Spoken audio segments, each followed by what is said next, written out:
Hello, you wonderful people, and welcome to another episode of Centric. This being a show where it's about crime dramas that I watch. For today's episode, I'm going to talk about the season finale / series finale of Rebel. Once again, this was a back-to-back episode. If you missed my review of episode 9, check out the cards. I'll have a link to it there, or you could check out the end card where I'll also have a link to it there, so do keep that in mind. But in general, I thought this was a great episode, a great finale in many different regards. I'm most likely going to end up labeling this a season finale just with my fingers crossed. But it's a whole thing. But I'll probably go into it more at the end.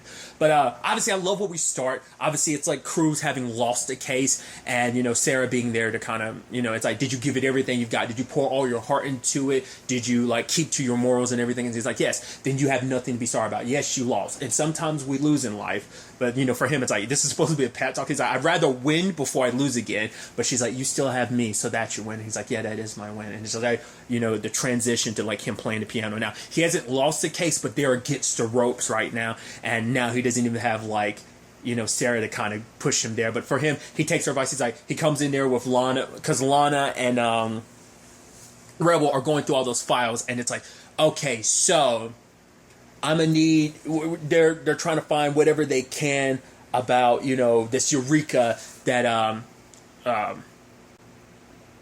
Karsten brought up last episode. And then he gives his speech about you have Cruzs giving his speech about the fact is we gave it our all. He's like, I don't regret taking this case one bit. And she's like, shut up. He's like, I'm trying to do the honorable thing here, and you telling me to shut up? Because for her, it's like you're accepting defeat. It's like we're down but not out, and this is where I come alive. This is when I do my thing. I even love him at one point. But you're kind of mixing different sports metaphors here.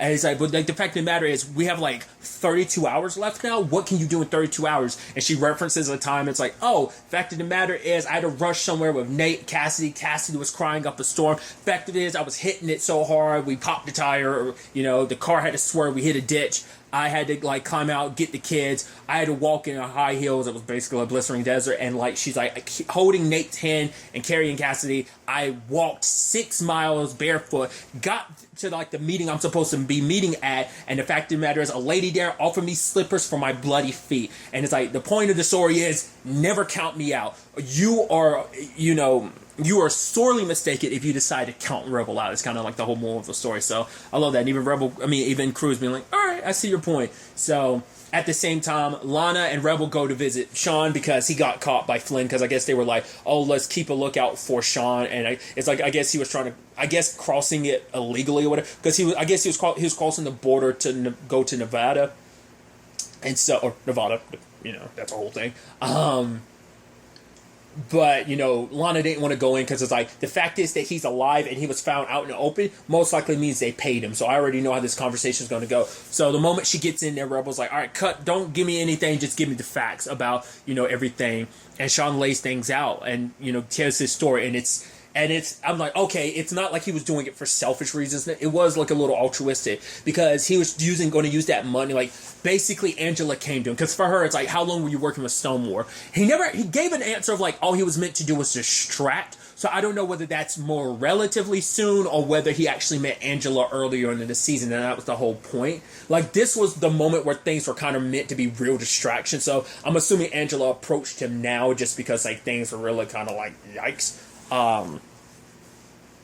But the whole point is that Shawn has a brother who is in Angela offered him $20,000 and basically gave him the address of the foster home that his brother Danny is in. His brother is being abused, being hit, and had cigarettes flung at him. And obviously for Rebel, hearing his story, she feels bad for him. And it's everything he was doing, he didn't mean to hurt Ziggy or anything. He was told what he was going to do wasn't going to really hurt anyone. He didn't know it would have the ramifications it would, but he had to look after his brother, And so Rebel kind of feels bad for him to the point they're going to try and find other means of tracking down this whole Eureka situation. So they go to Ziggy. He's like, yeah, we found, Rebel's I found Shawn, well, it turns out he took the money and everything, which obviously Ziggy's pissed, but she's like, you should actually listen to his story. It's actually really devastating. But she's like, it doesn't matter. He tanked the case. What are we going to do? Hey. And it's like, Cassidy comes out as well as Nate. Oh, Cassidy, go back into whatever Satan's tomb you crawled out. It's like, oh, poor Cassidy. He's definitely getting the rough end of things. It's like, Nate, I need you and Ziggy to come. But like, your volleyball team, you think they're up right now? So bringing in everyone. We helped them, so is it time to help us? Like, I think you see the coach, you see some of the parents, everyone going through files, looking through stuff for Eureka.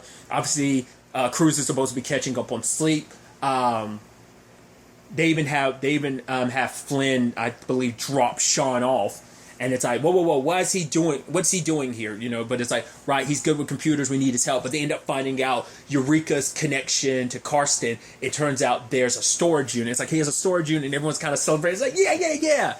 So her and Lana ultimately go there, and it's like, all right, they're so excited. It's like, yeah, because at first they're starting to wonder, like, what was it that Karsten had done? Because it's like, was he doing something, like, illegally and stuff like that? It's like, but they weren't quite sure, like, what would it have been illegal that he was so worried about going to jail for. So ultimately, they show up at storage unit. It's like, yeah, we're going to get all the answers. This is it. I thought it was going to be something like, in my brain, I was like, oh, it's going to be something chemical related or something hazardous. For whatever reason, I thought that was going to be the case. Nope, it's just a storage room full. And I love it. Rebel's like, just give me 5 minutes. I'm just going to cry, and I'm going to be right back to it. She's just kind of like, So they spend the next 28 hours looking through all of that stuff. Lana's passed out until something kind of crashes on the floor. And she's like, I'm up, I'm sorry. It's like, no, like neither one of them has really slept. They're kind of giving this their all. There's an interesting conversation that ends up coming up between Lana and Rebel, where Rebel's like, yeah, it's kind of messed up what Benji made Cassidy do. Kind of not even putting it all on Cassidy, but still kind of putting it on Cassidy. And it's like, oh yeah, I mean, and then like Lana being who she is, she's like, because obviously it's like, right, you don't want to ever pick, sides and stuff like that between me, your ex-sister-in-law, but still kind of best buddy, and your brother. And it's like, yep, I never want to choose sides, but honestly, you're both kind of in the wrong. And she's like, wait, what? It's like, you both use Cassidy. She's like, no, my situation's different. I help people. It's like, yeah, you might help people. So it is a little different, but both of you use her. And it's like, no, it's not like that at all. It's like, but, Lana explains like, hey, you might not like hearing the truth, but the fact of the matter is, if you don't want an answer, don't ask the question. But the fact is, you and Benji weren't really in her life. And so basically Cassidy kind of had to, because obviously Nate brought it up last episode. He raised Cassidy because their parents weren't around. So for him, it was a situation where, I think for the way Lana's kind of explained it, it's like she kind of has to do her own thing, because no matter what she does, that's why she's kind of doing all this, because she's trying to pine for your attention. Because it's like, you, for example, always give her cases that when she says no, you don't listen to her. Like, for once, listen to her when she says she doesn't want to do something, but it's like you just kind of suck her into your world, and kind of, it's like, right, like anytime it's like, oh, something comes up, it's like, oh, Cassidy handled it. Like, she got tired of that. She wanted to become her own person, so she went with her dad. Maybe the argument could be she kind of overcorrected, but maybe this was a necessary step in her journey to be who she wants to be. So it's like understandable. Like, she's kind of like, she had a she didn't have you guys to guide her because you were both so busy with work. So just Lana's like, just keep that in mind. But then all of a sudden like catnip, and then it's all right, Eureka the cat, so we gotta find a cat. Luckily they find a cat, they smash it open. What do they find in there? Flash drops. So, all right, cool. So we're gonna need Cruzs to run interference. He's gonna need to buy us some time and stuff like that.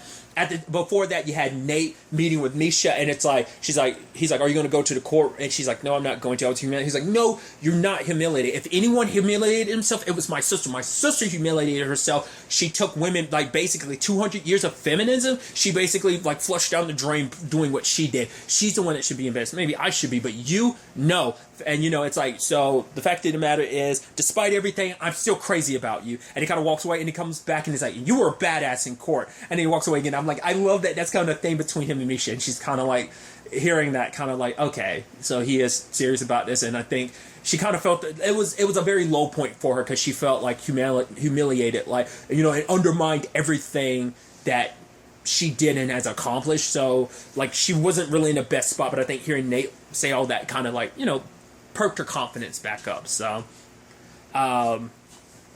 ultimately, Nate's at the courtroom, kind of added, being there for support, because Maddie's supposed to return to her testimony. But Cruzs tells Nate to come up, and it's like, yeah, let's go super slow. So the whole baby making process from conception to birth, and it's like, okay, so when the sperm penetrates the egg, can you start there? And because he's buying as much time as possible, I love it. And you have like Maddie and Helen being like, what the hell is going on? Everyone being like, what is he doing? To the point that it's like, oh, what is this called? It happens in the 5th week.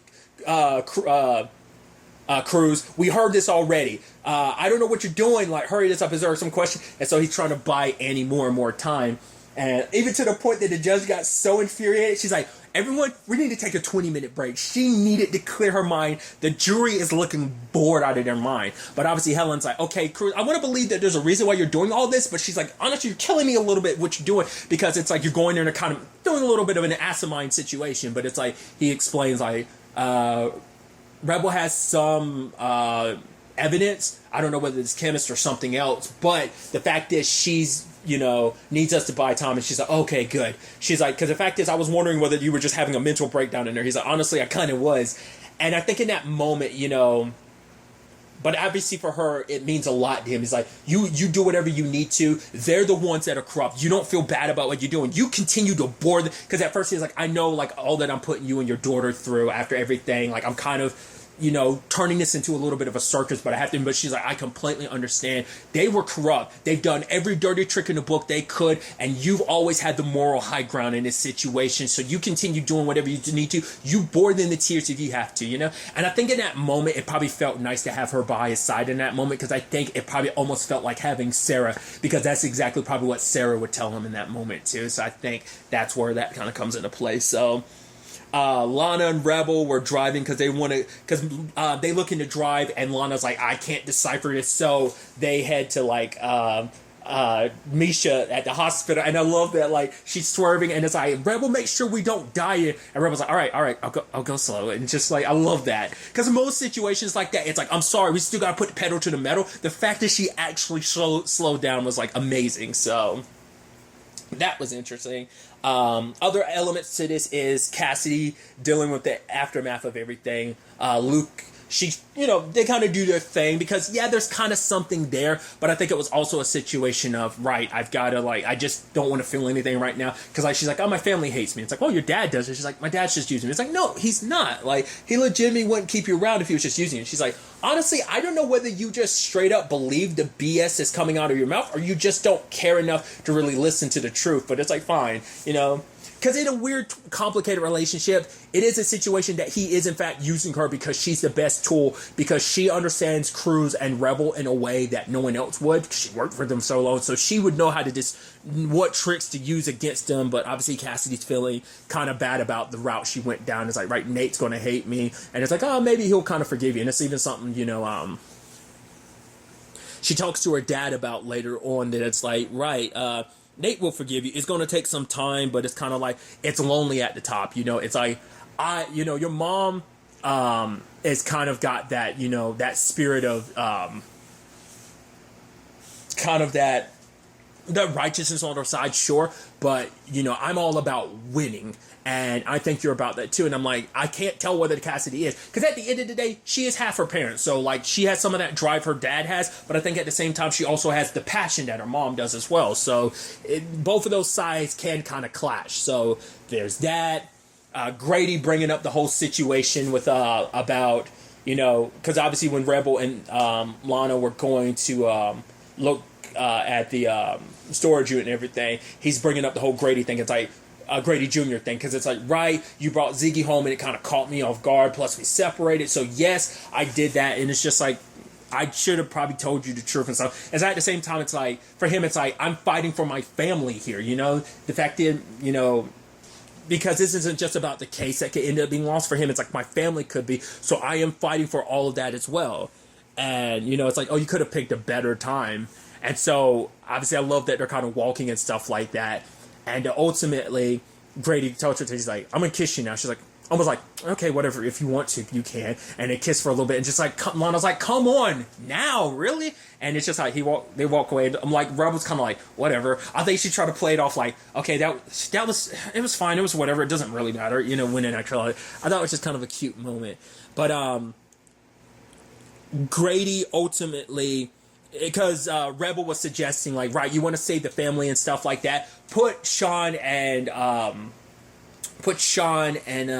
Ziggy back together, because the fact of the matter is, understanding his story now, like, the kid was just in a tough spot, and I think, they should be together, because this is good for Ziggy, because this things being they are, like, I think she's worried, like, we don't want her completely walking away heartbroken. Plus, this situation could also, I think, lead a little bit to her backpedaling a little bit. So I think that's what Rebels, it's like, right, you want to work on us and everything, then, like, kind of help them get back together. So they end up going to Nevada. Granted, Ziggy's still not in a position of forgiving Shawn, so, but obviously they show up at the foster home. And ultimately, we see the lady, so it's like, right, we don't know, like, Shawn didn't actually have a plan when he was originally coming to Nevada, so it's like, what were you going to do? He's like, I don't know, I didn't think it through. So, it's like, let's go get something to eat, and Shawn kind of explains everything, that, obviously, like, it's like, are you and your brother close? It's like, well, when, like, parents, like, beat the crap out of you, like, yeah, I guess that brings you closer together. But for him, it was a situation where he ran away from his foster home, and it was just a situation of, he kind of got out, but his brother was still there, and so he has the regrets of, like, I left my brother in this, and it's like, yeah, maybe the foster system was going to put us together, but, the foster system wasn't a good place for them, And I think it hit Ziggy to a certain spot, too, because she lucked out with the whole foster, like, obviously, like, everything with her mom, we learned a little bit about, like, obviously, like, her mom being who she was, her biological mom. We hear a little bit more, obviously, from Grady about it, but it's a situation where Shawn, regrets it, and just kind of like, I need time to, like, I'm just going to go to the restroom or whatever, and then it's like, you're not going to forgive him. She's like, I get his story. It is kind of sad and messed up, but at the very least, he could have come to you. He could have come to me. He could have told mom the truth. But then Grady was like, you're like your biological mom. You have her fighting spirit. Like, no matter what, no matter how sick she was or whatever, she kept up her humor. Like, she brought us everything about the San Bernardino case. Like, no matter what, she kept on fighting for you. And the fact is, you have her fighting spirit. Like, and obviously Rebel has that as well. But it's like, people like me and Shawn, we don't. The fact is, it's not always the easiest. It's like, most people don't have that passion where they're able to kind of speak certain truths, because certain truths you're like worried, like, well, what if someone doesn't believe me and stuff like that? Like, that doesn't come natural to us like it comes natural to you and Rebel. Like, you got that from both Rebel and your biological mom. And for Grady's like, maybe things wouldn't have been as bad between me and your mom if I'd actually told her the truth about Grady Jr. It's like, yes, we were in a bad spot and everything like that, but if I was so worried about losing her and everything that I never told her, but I never gave her a chance for us to really figure out what could have happened. I just didn't have the courage to tell the truth. And it's like, Shawn's the same way, so just kind of give him a chance, and he sits back down, and in that moment, she ends up looking up some information about the foster mom, which the moment Grady shows up, the foster mom's like, no, miss, like, no longer married. And the moment she finds out Grady's divorced, she was almost like it's almost like you can almost see her lips quivering. It's like, oh, because she was like, oh, super into it, love at first sight type of thing. Luckily, Shawn and Ziggy were able to sneak in and getting reunited with Danny like that. You could see it kind of like tears welling up in Ziggy's eye, because I think she was happy for him to kind of see, like, also this side of Shawn, realizing, like, oh, he's not a complete scumbag. That, yeah, it was kind of crappy what he did, but at the end of the day, he did it for his family. So, but obviously we also have, like, going back to it, Misha looking through the files, and obviously at first she's like, this doesn't make any sense. This doesn't make any sense. Like, the fact of the matter is, it's like, what? Well, looking through it, she's like, the fact is, it seems like for the past 3 years, they have been working on trials, like, but it was after it was already on the market, so it's like, they have been running human trials, and they've been on healthy hearts instead and stuff, so you're like, what is this all about? And it's like, all these places have the same address. I was assuming these were fake trials, but I was like, why present the fake trials now? Like, why not already have those in the forefront if you'd already gone through the trouble of doing them? Well, Rebel goes to the U.S. attorney and everything, and they head to the courtroom after Cruzs tries to buy more time. It's like, right, Benji's kind of a despicable person. I think you should hold him in contempt. It's like, what's up with that?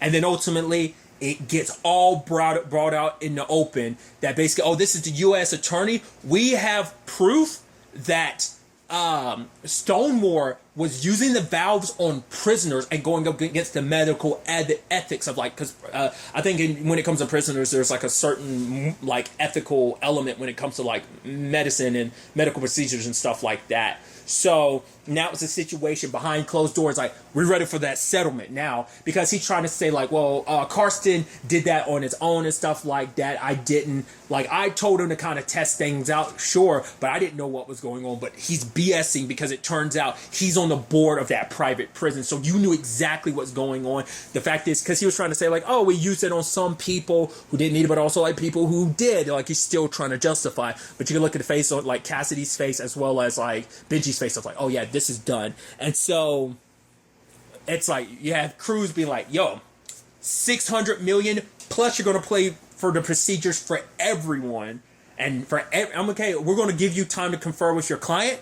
Every minute my price is going up 600 million, or we could take this to the jury and I could tell them how much of a deplorable murderous bastard that you are. So, get Rebel on the, to testify to all of this. And it's like, ooh, everything comes crumbling out. You're like, yeah. So it's like, what are they going to do? They have no choice but to take the settlement. And you're like, yeah, everyone's in the courtroom cheering. And despite the opposition and everything like that, it's still like, at the end of the day, Cruzs shakes Benji's hand, and obviously even, they're kind of disappointed they lost, but at the same time, I think there's a part of Cassidy that was definitely happy that they ultimately lost and that everything worked out in the end. And Lana coming over, hugging Cassidy, and even looking at Luke like, all right, come in, like you're not too bad after all. But it's celebrations all around, because not only is the valve going to get removed off the market, are these families going to get the compensation? Granted, it's not going to fill a lot of those holes, but at the very least, they can get the procedures to get those out of them, plus make sure that no one else has to go through this by taking the valve off. So it's like, it was a victory all around. Misha and Nate kiss, and you're just happy all around. And at the very end, everyone's together celebrating, and I think it's such a beautiful wrap up. Well, first and foremost, Lana and Cassidy come to Benji about, hey, like, right, you were using me? And she's like, it's fine, it's cool. The money you made from Mark, we're going to use that for a good cause. And Lana's telling him, like, she's like, I feel like I haven't slept in a month. Shut up and listen to her. So, like, this is what we're going to do. Because he's like, I'm the boss. It's like, no. You kind of owe me, because I kind of put my soul on the line to do all this. So, we're going to work on a new case. And so, obviously, everyone's celebrating. Danny's there. It was like, Grady's like, I even told Danny he could stay here for a while. I was like, wait, what? Oh, I go away and come back and you just letting a kid stay here. And it's like, yeah. He's like, I know the irony behind it, But everyone gathered together as a family. I think it's so beautiful. Everybody's celebrating, I even love that Lana was even talking to Benji, being like, you're going to shut up and let me go spend time with my boyfriend who's waiting for me in a hotel with an 800 thread bedsheet or whatever. So, but celebrations and all of that are all around toasting. And so at the end, Cassidy comes over and like brings up the case. It's not just a case. She wants to work with Benji. She wants to work with Rebel and Cruzs on this. So it's like, oh man, we're all going to work together on it. And Nate's kind of like, oh, like she's just trying to like, soothe everything over after kind of like screwing everything up. And she's like, shut up. He's like, no, you shut up.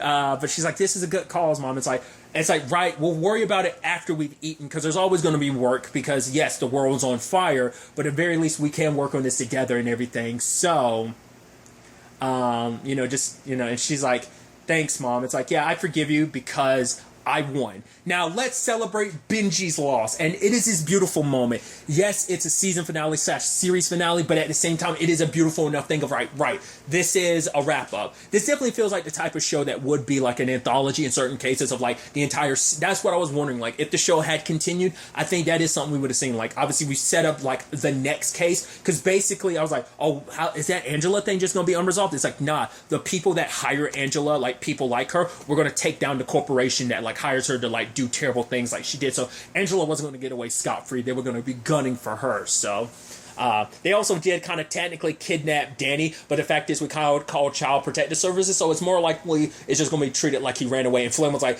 I'm going to pretend like I didn't hear any of that. So it's beautiful all around. Like once again, I am bummed to hear that this is the series finale. Like the news came out weeks ago about Rebel having sadly been canceled. So I'm still labeling this as a season finale, and my reasoning for that is most times I find out after the fact. a little bit afterwards that the show gets canceled or whatever, because usually it's in that in-between state. Obviously, I'm going into this knowing it got canceled, but I'm writing it like that because I hope that someone will pick up this show, because this show is just really great. It is a beautiful story of just like fighting for people, kind of fighting for the underdog, fighting for, getting justice and helping people, and that's kind of heartwarming in its own right. So I think it's, a great show to have, great timing to have a show like that, getting justice for people and people who are in need and helping them all around. And I'm just so curious to see like where a lot of these dynamics go going forward. Like obviously, Grady with his son, like obviously Grady Jr., like eventually that's going to get brought into the fold in some shape or form. Obviously Danny and Shawn living there, what that's like. This next case, everyone working on together, no longer against each other, but together. Makes you wonder, would they ever bring Amir back into the fold? Because I don't think the whole Cassidy and Luke thing, that seems like casual, but that could end up being something more. If Amir did come back into the fold, it could turn into a bit of a love triangle thing, maybe not, where Nate and his relationship would go.